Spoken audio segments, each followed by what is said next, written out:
It is Saturday, December 31st. Friends, welcome to the last day of 2022. What a year it has been. Hopefully everybody's getting ready to have a great time tonight. However, you're going to celebrate the end of this year and the beginning of the next one. But if you're a business owner, if you are a sole proprietor, if you have an LLC, if you own a company with employees, whatever the case may be, you have some year-end responsibilities that have to take place before the 31st of the year, and some things we like to do on the 31st that I want to remind you of today. It's very important you kind of cross these things off the to-do list before you clock out for the day. Some things that our accountant has asked us to provide for them, and we've just gotten in the habit of at the end of the year, we take care of all these little details. So the easy one, the first thing is always take a photograph of your vehicles, anything you're using for business, and get those odometer mileages recorded. We like to use photographs because that's easy, and then I can tag them in our Google Photos and by vehicle and know which one's which and have a documented record showing exactly how many miles we put on those cars this year. And then as we look at percentage used for business or percentage used for personal, we can go through the reasonability test should there ever be an audit if they ever question any of that. With our personal vehicles, we're on the reimbursement plan.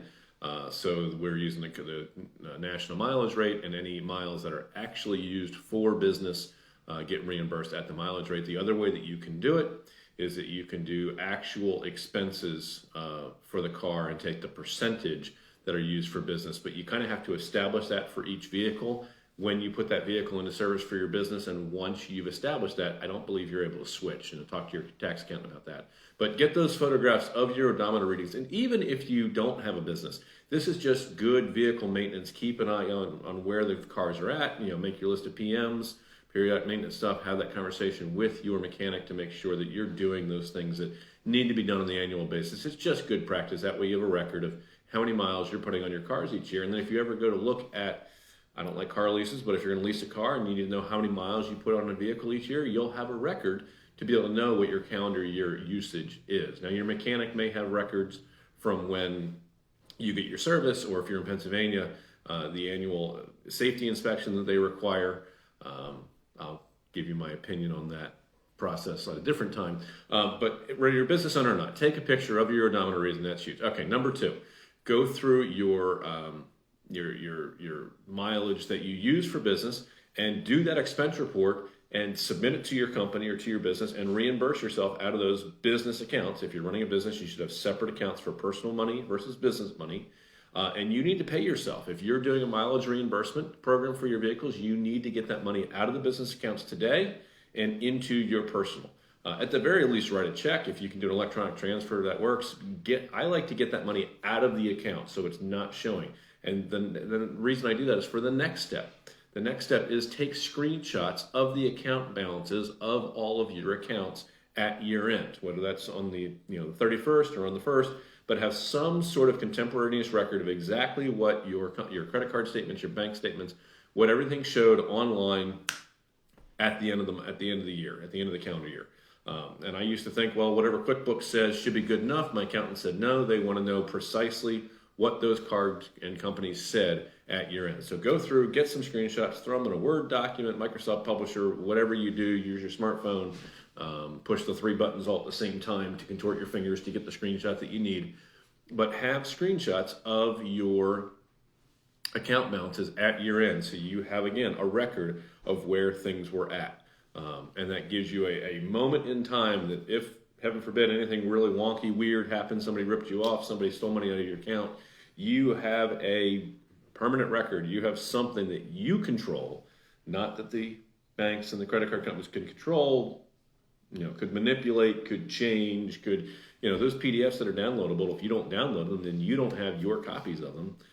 I don't trust. I still get paper receipts because I don't trust that somebody's not going to screw that up in the computer system somewhere down the road and us get ripped off. So I like to have my own records. That means saving those PDFs or saving your paper statements and your receipts. And at the end of the year, the 31st or the 1st, get screenshots of all of your credit card accounts, all of your bank accounts after you've made whatever final payments you were going to make. We try to do it like the 25th, 26th, right after Christmas. We make whatever final payments we're going to make on those to credit cards or whatever, to zero balances out at the end of the year to make sure that we're ending the year with. I don't like to carry stuff from one year to the next if I can help it. So pay everything down that you can on the 26th of the month right after Christmas, and then by the 31st you should be reflecting what are zero balances or whatever you have on any of those things going into the new year. So it's really super neat and clean for the accounting purposes. And then get those screenshots of those zero numbers or whatever it might be in your specific case. Okay, so we've got your odometers, we've got your screenshots of your thing. If there's anything else reimbursement-wise, if you have home office expenses, make sure you get that stuff transferred over your personal accounts and out. And we really like to do that in the calendar year. So the expense is counted in the 2022 tax calendar year. So those are just some of the, obviously reconciling bank statements and those kind of things, but you can do that. That's not critical. It's on the 31st, but you've got to get the money transferred and you got to get the screenshots done.